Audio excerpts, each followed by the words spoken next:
গ্রামের মানুষ এই পুকুরটাকে বলে শ্মশান পুকুর, কারণ রাতে এখানে অদ্ভুত শব্দ শোনা যায়। আজ রাতে বড় মাছ ধরবো। জানি না কেন জায়গাটা খুব ভয় লাগছে। ভয় পাস না, মাছ ধরেই চলে যাব। মনে হচ্ছে কেউ আমাদের দেখছে। আরে এটা শুধু ভয়। দেখ, বড় মাছ।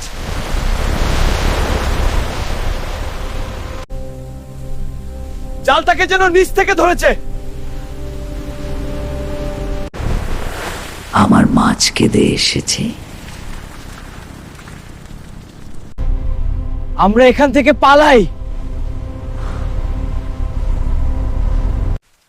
এটা মাছ না, এটা মানুষের হাত।